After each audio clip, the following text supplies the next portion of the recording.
is your Filipino radio experience in Las Vegas. PHLV Radio. PHLV Radio.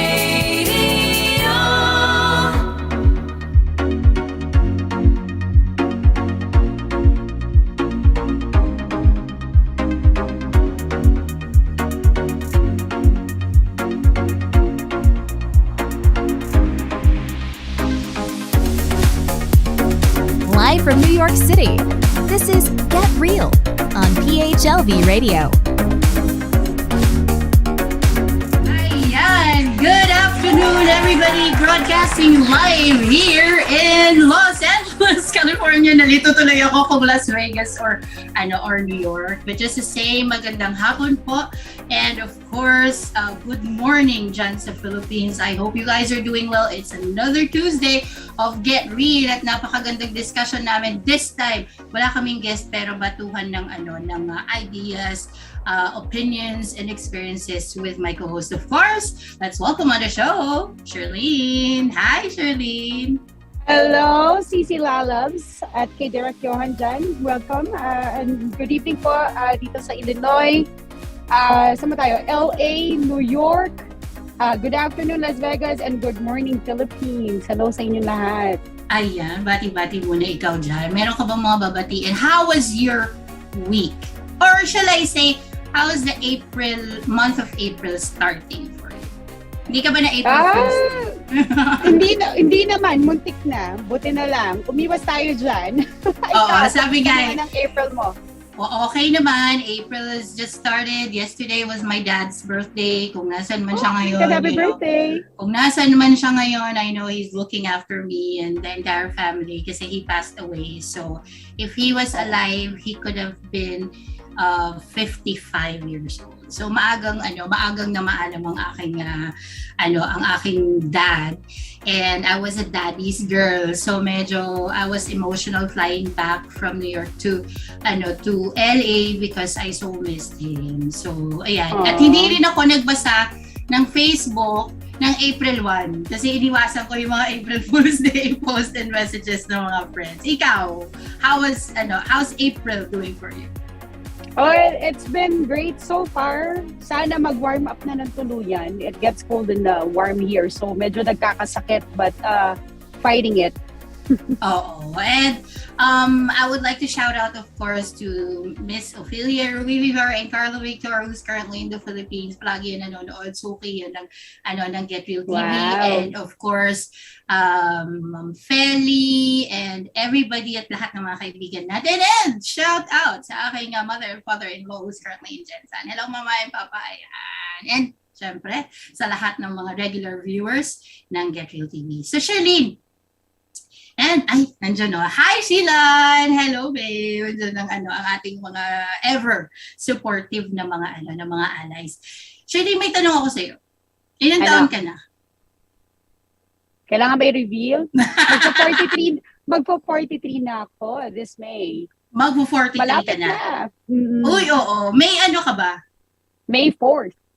Oh, May 4th. May 14 May 14 si H and aking father-in-law magse-celebrate ng birthday niya the month of May and also my mom. Wow. Ha? May 2. Ay, malapit na ang birthday ni Dad. May 2nd. Oo, May 2nd. So sabay-sabay yan ang daming May celebrators. Pero sa age mo, would you be able to say that you've reached yung peak of success? No, I feel like I'm just starting. I mean, being able to come here and having kids, diba? Parang fulfillment sa akin yun and yun yung greatest success ko. Being here, being able to come here in the US and, being able to provide for my family back in the Philippines. Isang malaking fulfillment sa akin yun as a daughter. And then, dito din, diba? Mga anak ko, yan ang aking success. Oo. Siguro magkakaroon tayo ng conversation starters. Of course, we all have our own success stories and failures, and they make us who we are. And this is how actually people perceive us. This is the lens through which people view us, diba? And we want to use this conversation starter to have, a great output or views about success and failures. So, unahin muna natin yung on the positive side, diba? So, what have you ever turned a failure to a win? Yan. Tanong ko sa iyo yan and tanong ko din sa mga viewers natin ngayon.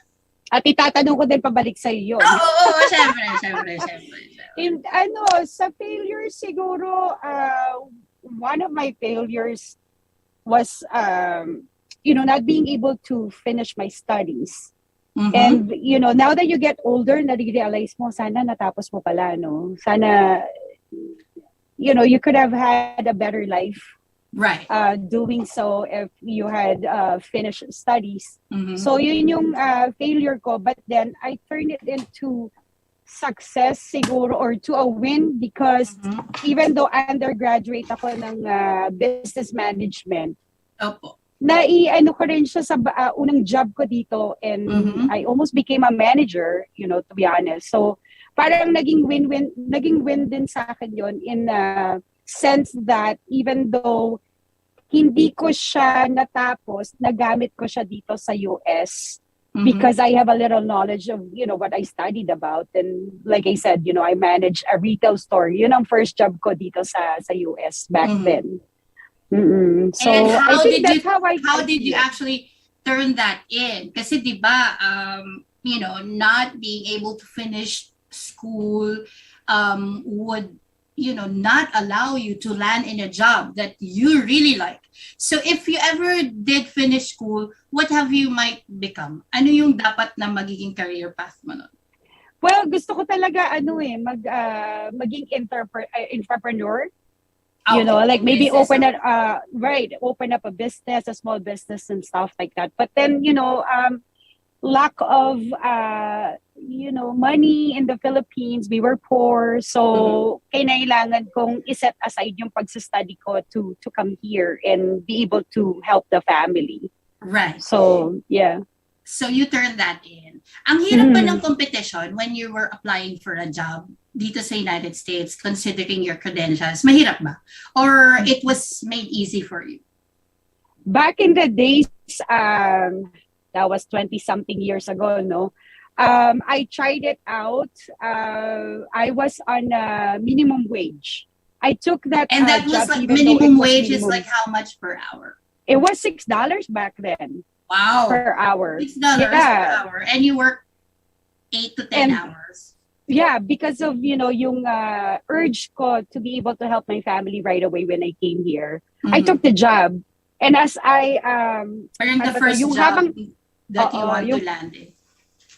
Ang gusto ko sana nun talaga maging sa customer service, which nagamit ko rin naman yung skills na yun dun sa retail because, you have to deal with people. So that's still customer service and stuff like that, But anyway, having said that, I took the job and you know what?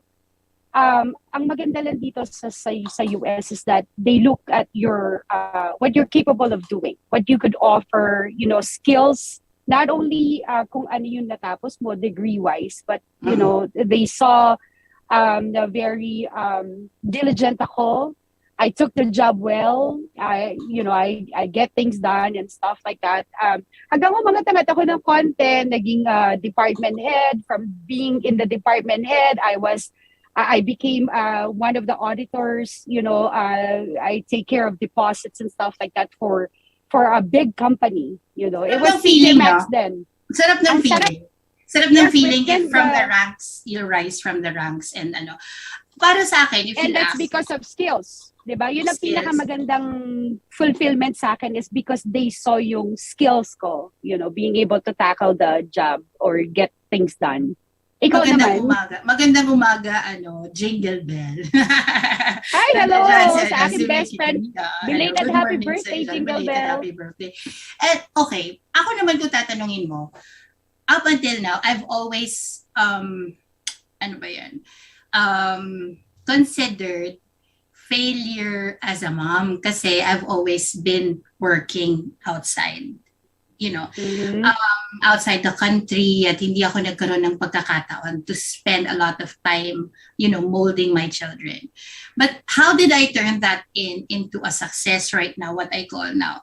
Kasi yung mga anak ko, they're like my friends. And etong mga past couple of years, the latter part of my life, I was able to actually spend time with them and teach them the values that they needed to have on how to be, how to survive. Nakita ko ngayon na magnify, especially with my only daughter, Ashley. I hope they're watching. Nag-magnify na, she turned out to be similar to who I am right now. Kung paano siya nag-mature at an early age kasi she's 17 and they're all living alone. So, lumaki sila. Though, syempre, hindi ko ma-justify, working for the entire family and not having to spend a lot of time. Syempre, sa pamilya, may mga, may mga, hoops na kailangan pagdaan. Yes. And, noong una, talagang yun ang most depressing part of my life. No matter how successful I am sa career ko, ito naman yung ito naman yung irony of what was going on. Whatever job I wanted to land in, and whatever job I really wanted to, even if wala akong experience, I'll get into it. Parang when I was younger, I was like 14, 15 years old. I wanted to work para ma-support ko yung mga yung mga lakad ko sa labas at saka yung mga gigs na gusto ko. I wanted to work. Nag-work ako sa McDonald's even if I was the youngest crew doon sa McDonald's. It just so happened that a friend of mine was the store manager kaya I got in. And then I landed into a bank. Kahit na hindi naman yun yung course ko, nagturo ako when I was in Dubai. I became like the project manager of a construction firm na pagmamayari ng boss ko with Sterling Group of Companies. I've always been very grateful kasi nabibigyan ako ng chance, to shine. Successful talaga when it comes to career. Pero pagdating doon sa family aspect, syempre, nagsasacrifice kasi I had to get out of the country. I had to, So, right. Paano ko lang matuturn into a success? Ngayon na lang, itong latter part na lang. So, medyo mahirap. Hello, everybody. Everybody who's watching, please join us with this conversation. If you have something to share about success and failures on how you've turned in. Yes, please comment down below. Success, please comment below and we would love to share this one with you. So, ikaw, what was the most recent success you've had? Itong job na to was a blessing in disguise because I got out of a job, that I worked for more than 12 years. Wow. And this job is, gamay na gamay ko yung trabaho na yun until I took this job. I actually applied for a cardiology office. And now, ang dami kong natututunan doon. And like I said, sa ating mga Filipinos, I am very proud to say that we are very, diligent people. Kung anong binigay sa atin na trabaho, we never complain and stuff like that. And, very hardworking, yes, we are very hardworking. Kaya napakadali ng trabaho para sa mga Pilipino dito sa US because of, yung ating background na masipag tayo masyado. But anyway, so from here nga, nakita din nila that, I could be what I want to be. So, naiba din ang aking department. I'm the Jill of all trades office namin. And I'm learning a lot of things, And yun yung gusto ko. I want to be flexible. I want to be versatile. I want to learn a lot of things, Ayoko continuous process naman yan and continuous learning, diba? Alam mo ako, I'm very grateful when I moved to LA. Diba sabi ko nga sa'yo, na-share ko yan that when I landed in the United States, I never experienced to work kahit saan trabaho. And very recently, nag-land ako sa isang job as office manager sa isang hospice. Everything was totally different. Everything, wala akong knowledge on the application that they've been using, wala akong knowledge sa office procedures and how a hospice would run. And dun sa short stint ko doon, parang it felt so good. alam mo yung pag nakita mo na yung first paycheck mo, na may pangalan mo and may hours that you work. Oo.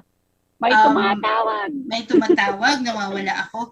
At kung nanonood po kayo, huwag niyo po muna akong tawagan kasi nawawala ako.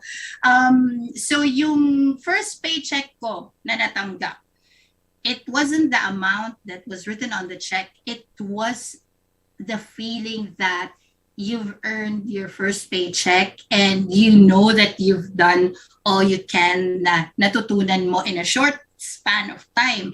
And na-proud ako sa sarili ko kasi wow, bagong bagong endeavor para sa akin, bagong linya, first time. And then parang sa ilang araw ba ako babe nun?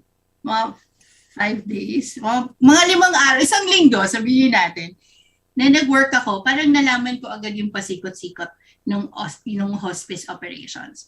Though it wasn't really very easy kasi medical terms, etc.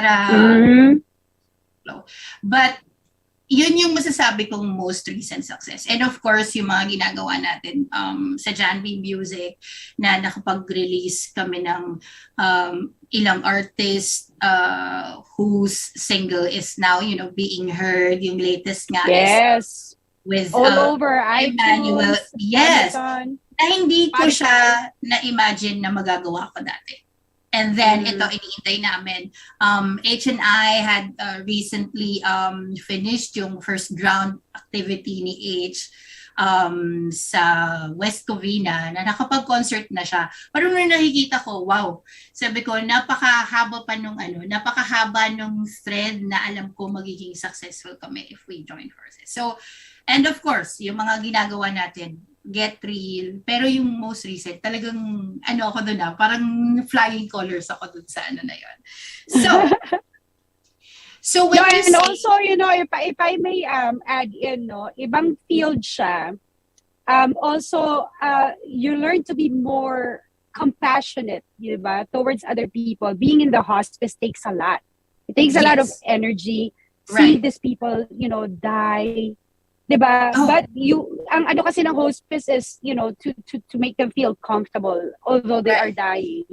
They are comfortably dying, but that's the tragic part, like when you discharge patients already. And sa maiksing panahon, kasi natutunan ko yan kay H when he's telling me stories na what's heartbreaking is when he sees his patients or the people that also, you get close to these people. You get close to these patients, especially that you see on a daily basis, and then all of a sudden they go, diba? Parang ang hirap tanggapin. Mahirap. So, kailangan maano ka rin, matibay din ang dibdib mo if you are in that field. So, kailangan marunong ka mag-separate between, your work and yung emotions. Professionally and emotionally. Pero minsan mahirap. And hello sa ating 399 I know, na nag-review ngayon. Maraming salamat. And thank you, Tito Nel Talavera, for watching and for inviting people to watch. And of course, nandiyan dyan ang aking mother-in-law and of course, ang aking asawa na nandiyan was Sheila and Jingle Bells. So please join us with the discussion. And Celia Tangon and Dennis there. Hello sa'yo. Thank you so much for tuning in. And if you like the conversation, please don't forget to share this so more and more people would be able to join us talking about successes. So para sa'yo, CC, at this point in your life and to all of the viewers, what is the best criteria to measure success by for you? The best criteria siguro, yung pagiging diligent mo talaga eh. Yung compassion, loving what you do, diba? Sa pagdating sa larangan ng job. Kasi ang isang trabaho, you gotta love, what you do. It's not just a paying job, but when you have that and you take it to heart, yung larangan ng trabaho mo, then it becomes easy. So, para sa akin yun ang ko. Ikaw, anong criteria mo? Siguro I would measure, the criteria to measure success for me is how fulfilled I can be at the end of the day after fulfilling a job or fulfilling something. Siguro sa lahat ng mga na-experiences ko na gawin, what was the most fulfilling is when I see people smile at the things that I do. Yun yung pinakang measure na naka-affect ako ng buhay. And that was the stint that I had, doing the rescue missions for the battered and abused women and children, and doing counseling, and doing, and helping people out. But yung to relate to what I do, yung nagawa ko dyan sa Philippines from ang daming problema. Pero 2019 and 2020, 2021, when COVID kicked in, doon ko na-test yung sarili ko and those people around me when we tried to reach out to people who were in dire need of food and of resources nung time na sobrang hirap at sobrang tight talaga. And nung makita mo yung yung makita mo yung mga tao you put a smile on their faces because of simple things, because nagbigay ka ng 1 kilong bigas or 5 o 3 piraso ng delata, or you fed them with food that was cooked with so much love and passion. Isa yun sa mga batayan ko when people becomes really very happy. And may yun sis, there's like may kaakibat ang lalim. May meron siyang kapalit in return na sacrifice. So when you have that, nakapagsakripisyo ka ng konti, and then makikita mo na marami kang natulungan, that is already success for me. Kahit hindi monetary or not anything financial, that's already success for me. But of course, syempre, di ba, you would wanna see your bank account grow too para because para na-feel mo yung purpose mo as a person. Na-fulfill mo yung purpose mo is to serve people as well. You don't need to be in a political career or whatsoever. You could be doing it privately, but the fulfillment of being able to help out is, one of the greatest feeling you'll ever feel. Exactly. And when it took me some time, taon ang binilang. I'm turning 48, and it took me some time for me to understand. Talaga bang labasan ng edad dito? Age is just a number. Pero when it took me many years to identify and to realize what my purpose in life is. Kasi dati, career-driven, self-driven, palaging ako lang inisip ko and how I would be able to become successful. But I've identified my goal in life to be able to help and to be for the people. Eto nga pala, may balance sa buhay ko when H always tells me, alalay lang, you have so much in your plate. Alam ko, hindi ka makahindi sa mga tao, but you just have to. Kasi I'm always put into trouble. I'm just always saying yes to people because I don't want to disappoint people.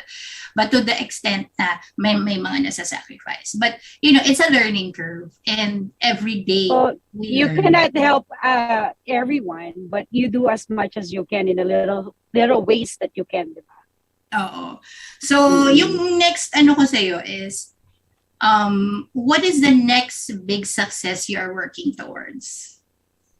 Siguro, self-improvement. Because, when you have that self-improvement, everything becomes easier. Marami akong mga ideas in my head, and hindi ko pa siya na-fulfill, but with a clear mind, diba? Yung clear ang thoughts mo, na-improve mo yung sarili mo for growth and development, then you'll be able to execute your ideas. So I think para sa akin yun muna ang yung magiging successful ako in terms of emotionally what do you call that, emotionally building up myself, right? Diba? Parang to be ready to face that other aspect of life that you have to look forward to. Babe, sabi ni Jingle, pwede daw ba mag-mine ng guitar? Pwede po sa halagang. Well, Magpapa-auction tayo. A-auction. Siguro para sa akin, the next big success that I am working on is working on personal growth. And of course, yung mga projects that H and I are working on for the music label and for H Creatives. Kasi as we start our life here in LA together, and as we start our lives, being who we are and being, the person that we wanna be, siguro yun yung wini-workout natin. Kasi eto dumating sa turning point in my life that only certain things matters to me now. Hindi na masyadong madaming mga bagay-bagay nagmamatter sa akin. For as long as I want to live happily, peacefully with somebody that, who's there, who's gonna be there for me, who's gonna love me and accept me for who I am.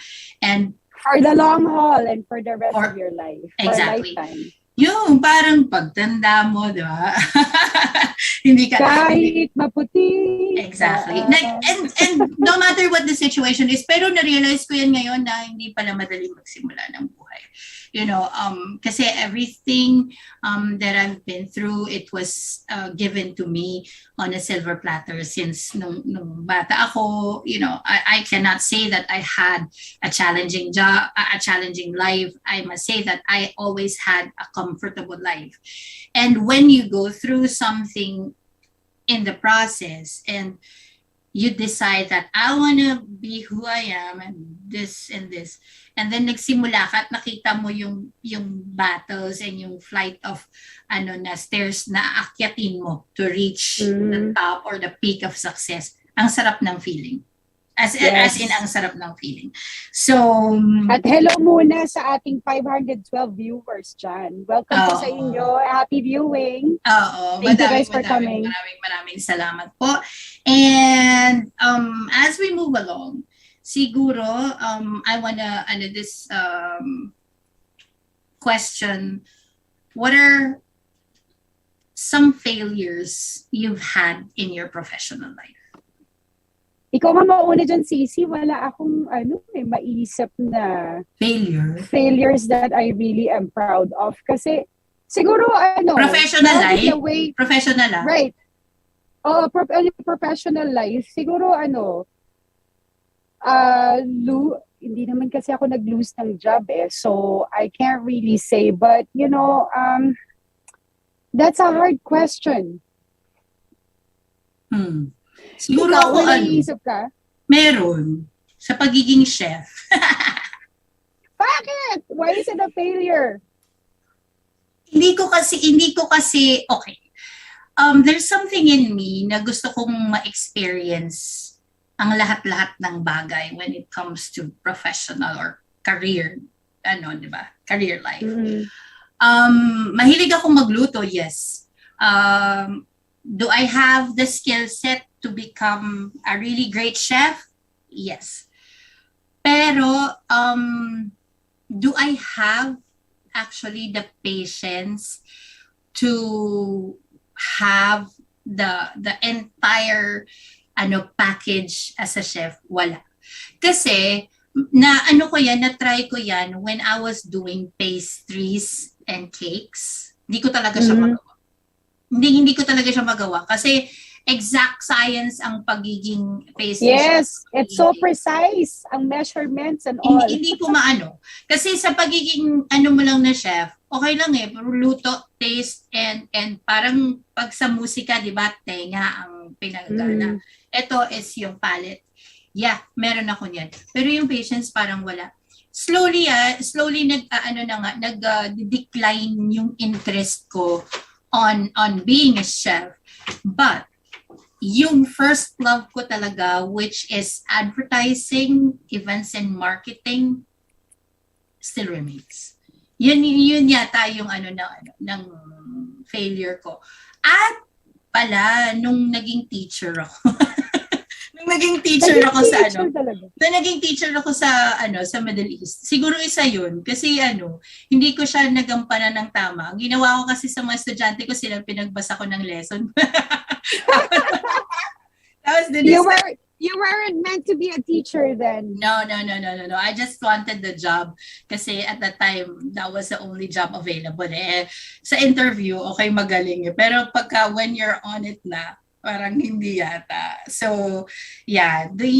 Next question. Do you usually learn from your failures or do you keep on repeating them? For the most part, naman kasi natututo ka naman dun, diba? Parang, why would you want to do the things that, you already failed on? If you pero could minsan hindi try natin out new nare-realize things. yun. May mga ganyan, may mga chances na, parang pag-ibig lang yan eh, diba? Umibig ka, alam mo nang mali yung pag-ibig, iniwan mo yung isa, Sige pa rin, bumalik ka go ulit, pa rin. ganun ulit yung scenario, you never learn. Parang ganun lang yun, diba? Katulad sa job. Sa job, minsan kasi may katigasan tayo ng ulo when we think na that process is okay, na okay yung ganong klaseng behavior and attitude sa work.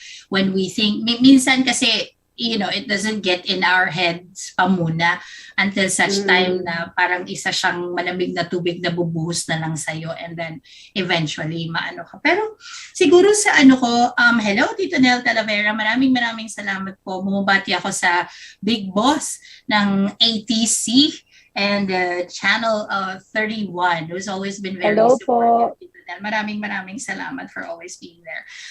Mistakes are our greatest experience and lesson in life, sabi ni Mickey D. Totoo yan. Yes, diba? Totoo. Pero it takes you a lot. learn from your mistakes, but parang it takes a lot. Minsan hindi natin na-realize that, we keep repeating the same mistakes over and over until talagang matuto na lang tayo. Rock bottom ka na. Did it ever occur to you na rock bottom ka in life? I did. And, how did you bounce back? Well, sa akin kasi it took a while and it still lingers up to now, but, you just keep fighting and, like I said, di ba, yung self-growth nga, improvement sa sarili, yun yung mga factors na kailangan. And, when you feel like down ka na naman, you gotta keep reminding yourself, you have to be stronger, you have to pick up, you cannot be like this, you cannot linger, cannot go back to that, scenario kasi it did not help you. So, with the help of the Lord, sa totoo lang, lagi ko siyang sinasama, pero I, deeply and wholeheartedly, being honest, I always close my eyes and I tell Him, Lord, help me. Parang ako tanga sa kotse, minsan nagdadrive ako, kinakausap ko siya. Diba? Parang, thank you, Lord, for this day because you've helped me, go through it. Right. Diba? All you need to do is actually just surrender. Scenarios. Surrender everything. It reached to a point that I've surrendered a lot of things to Him and mabilis yung response niya. Mabagal ang proseso, but you're getting there. Hindi naman natin minamadali. And I'm not being impatient, pagdating sa ganun. Kasi talagang, people goes through it nang hindi mo na-realize. Katulad sa akin, in my experience, I never thought that I would be in that situation. But being in it, mas naiintindihan ko na yung mga tao ngayon that goes through that siguro situation. At the right time. Hello sa aking friends. Sandali lang, nandiyan si Marcos. Hello sa'yo, JR, na nasa Pilipinas ngayon, nagbabakasyon, malapit na umuwi pa sa lupa. Ayan, maraming salamat sa inyo. Thank you guys for tuning in and we just wanted you guys to share, if it's not too much to ask, share the live show and let's, yes, please. share the experiences kasi napakagandang pag-usapan ng successes and failures when, a lot of people would, join us. And that's the reality of life though, right? Diba, katulad ng sabi mo, you go rock bottom and then, you probably would learn from that, pick up, or you stay there. It's an option or it's your choice. If you want to stay there or if you want to grow and pero go sa up totoo and lang, keep moving. Pero sa totoo lang, when you're rock bottom in life, when you say a prayer, God will send you that angel to take you out of that. Or God will Amen give you to that. God will give you the strength to actually encourage you to do more. Sabi nga nila, when you're at the rock bottom stage in your life, there's no other way but up. And talagang umiikot yan. Kaya nga, di ba, life is a constant cycle. Paikot-ikot lang ang mundo. And even the most richest person would go through that na, okay, I've had so much and I've had enough, and you reach that plateau in your life na you almost have everything. And then suddenly, may mangyayari para ma-appreciate mo what you have. May mawawala, either mawawala. Kasi hindi naman natin pinapahintulot. Ayaw natin na mangyari yan. Oo But naman. I think that life is just like that. It's a constant cycle. Diba? Right, and you cannot be too complacent, 'di ba, sa buhay kasi kailangan pangalagaan mo you continue to grow. Hindi ka steady lang. Pero naniniwala ka ba, Sisi, na kahit na anong gusto natin, no matter how we like things to be our way, if it wasn't God's plan, may mangyayari na maiiba yung ruta ng buhay. Direction. Yes, I do believe in that. Naniniwala ka Maiiba doon? yung direction. Yes, definitely. Kahit gaano mo ka gusto, talagang maiiba yung ruta. And ganyan, naiinis ka kay God God, bakit na iba? Ang ganda na ng flow, tapos biglang na iba. Pero ang ibig sabihin niya, di ba, katulad ng sabi mo, everything happens for a reason. Oh. Let me just tell you a short story. When I came here, akala ko I will be somewhere, stuck somewhere. And something happened then. And, hindi ko na muna, very personal yun. But, ang bottom line, my family from here took me and told them, naalagaan nila ako, ganyan-ganyan. So, binigay ako dito, dinala ako dito sa Illinois. And this is my life now. And my dad once said, anak, ilagay mo na lang sa puso mo that, it was a blessing in disguise. Bakit nangyari doon? Siguro ang buhay mo is because, dito ka sa Illinois, hindi ka para doon sa ibang lugar na yon. Right. And sure enough, diba? Andito na ako, 22 years later, I'm still here in Illinois. I never moved anywhere. You found home there? Yeah. Mm-hmm. Ako, I found home in LA. Kahit na totoo yun. Kahit na, I recently flew back to New York. At nangangati yung mga paa ko to actually go back to LA. Parang ang tagal ko na doon It's like for the past 7 years doon lang talaga ako. Hindi din talaga ako napunta sa iba't ibang state to try living there.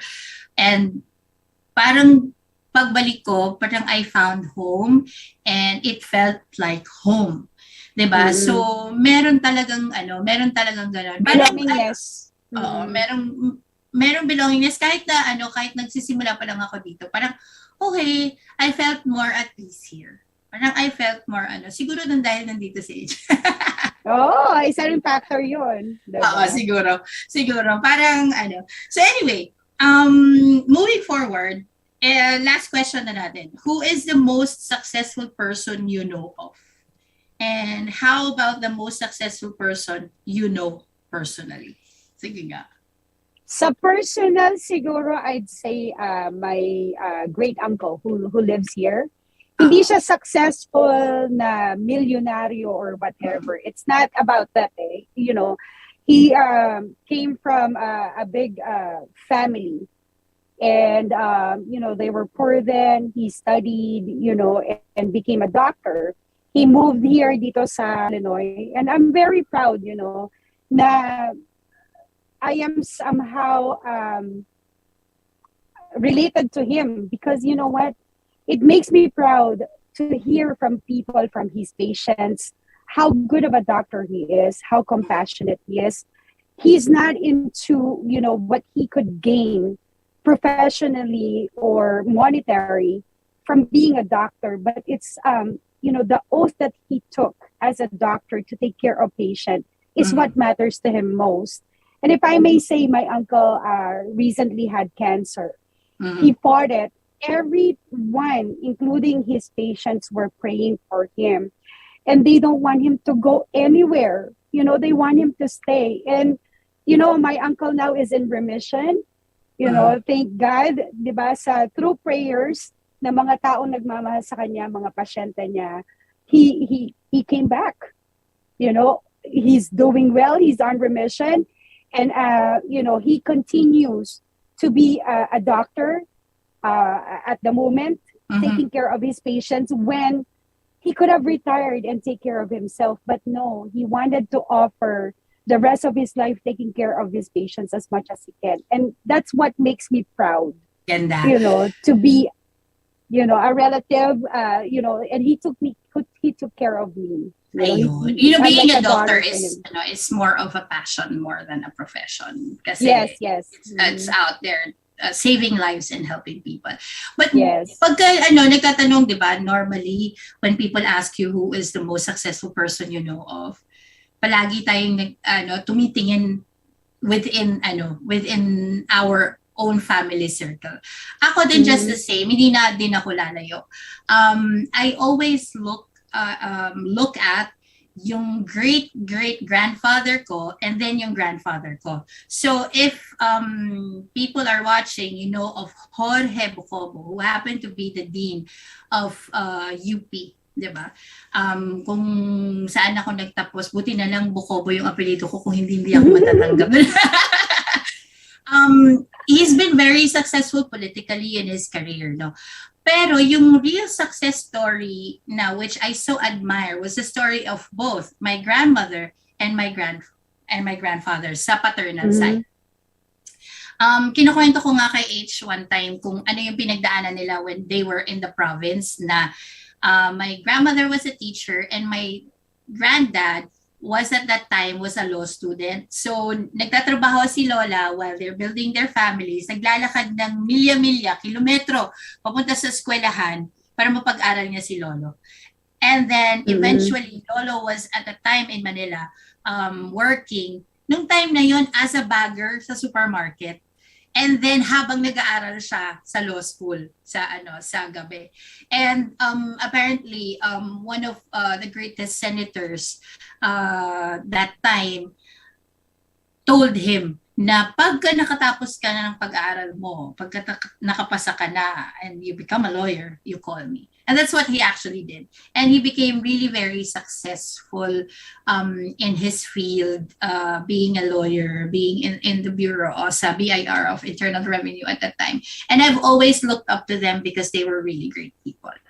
So up to this day, wala akong ibang nilook up at gusto ko ma-follow yung footsteps ng lolo at lola ko. Hindi man as a lawyer, but malay mo, wow. Kasi pwede pa kita maging abogado. Pwede.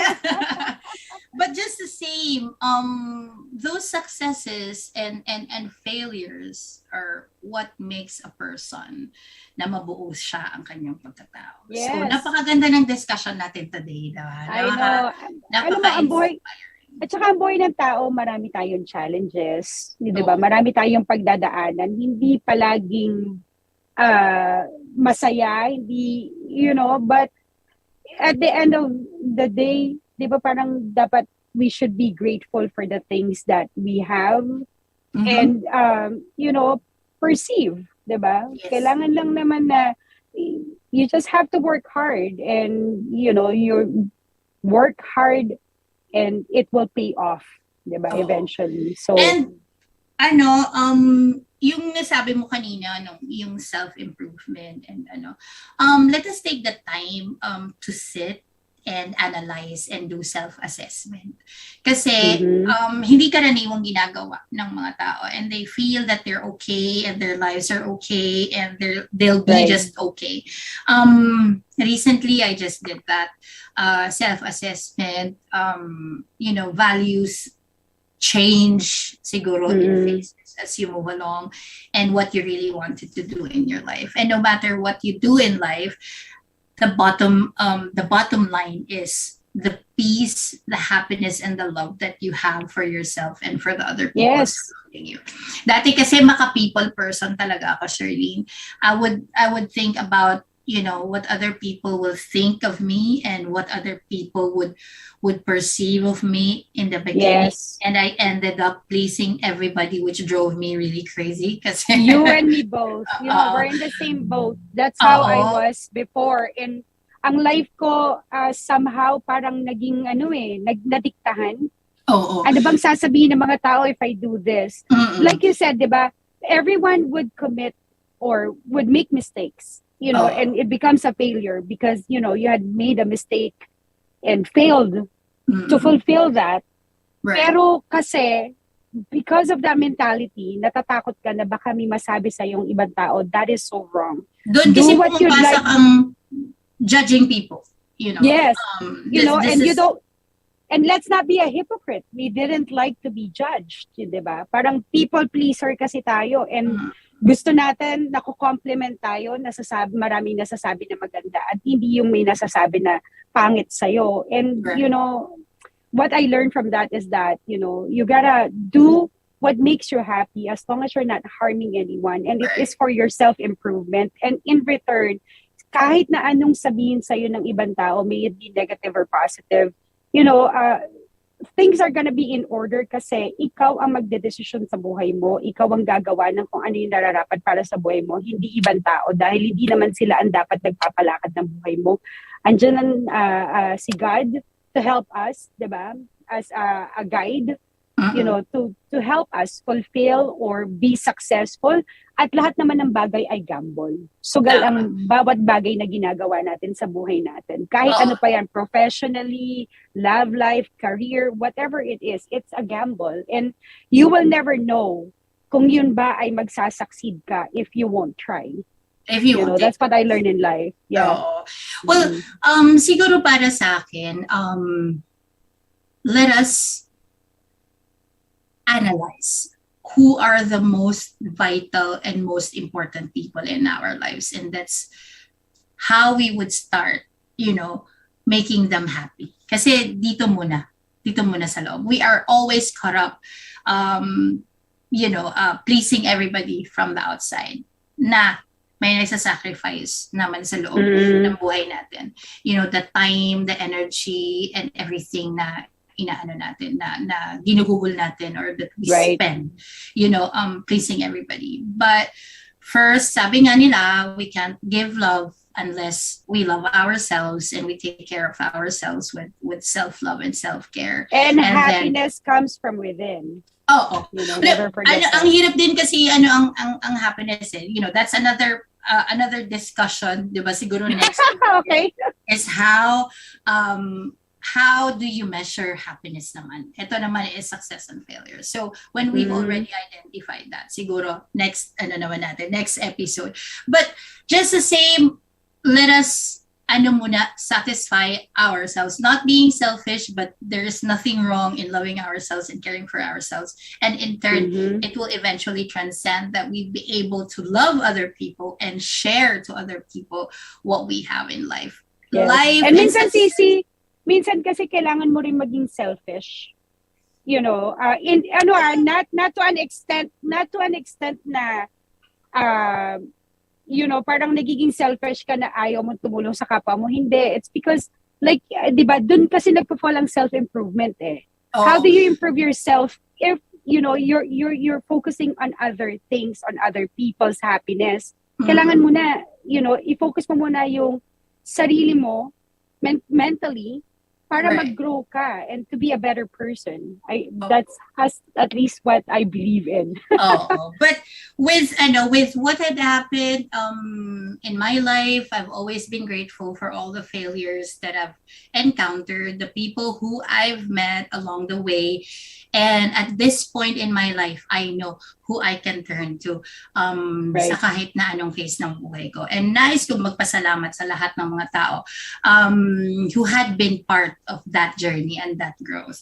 And of course, I would like to also thank the people who are in my life right now, who is playing a very huge role in transforming who I want to be. Paglaki ko diba, who I want to be when I grow up. Ganun ba? When we grow up, yes.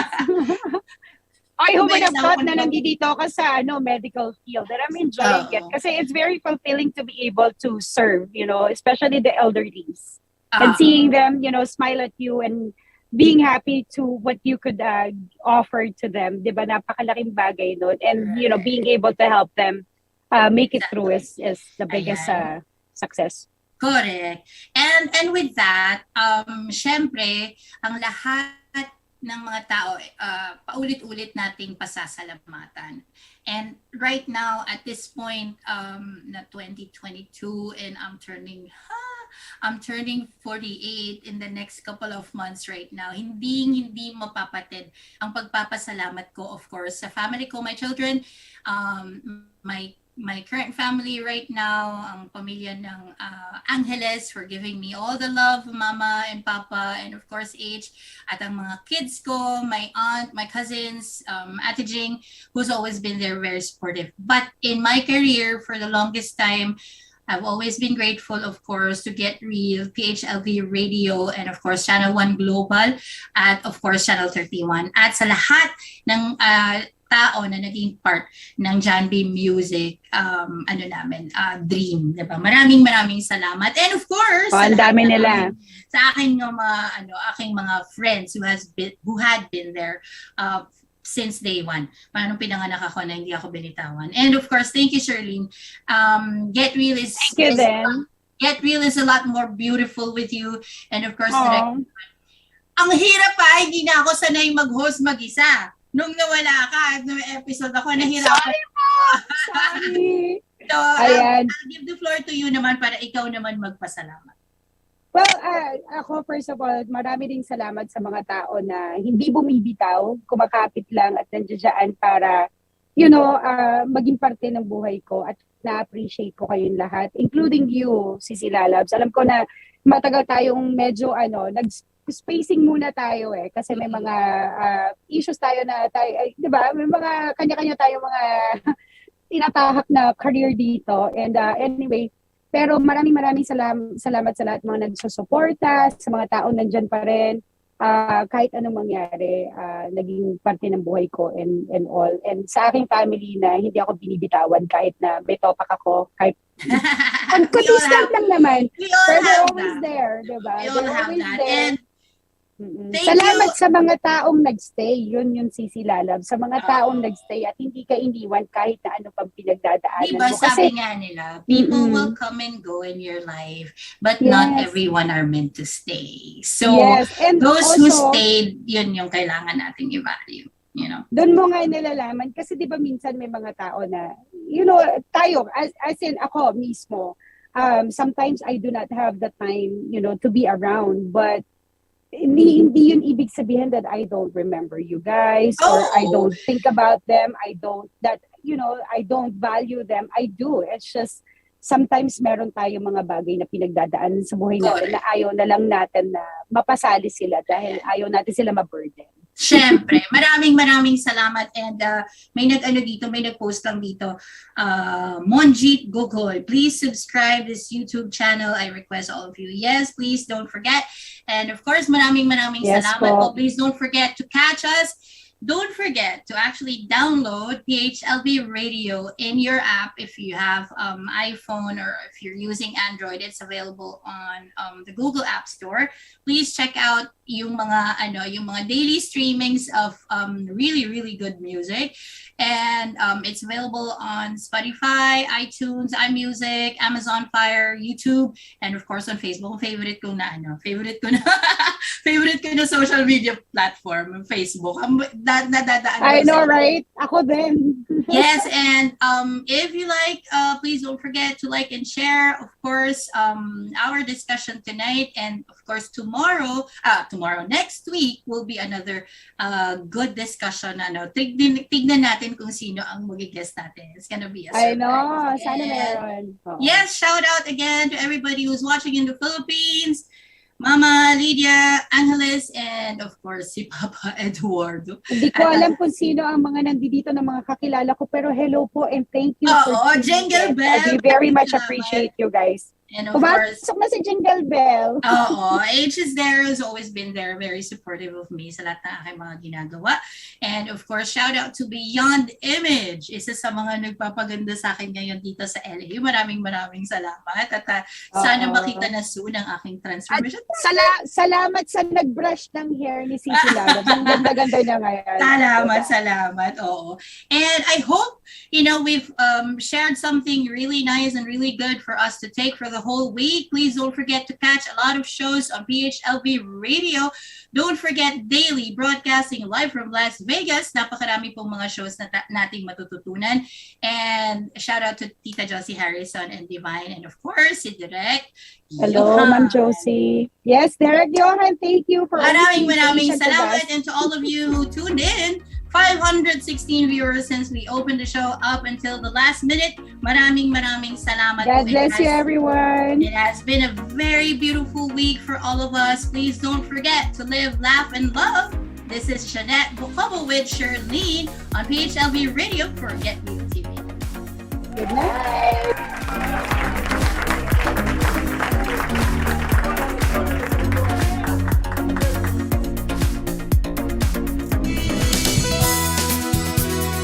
Just like a friend from back home.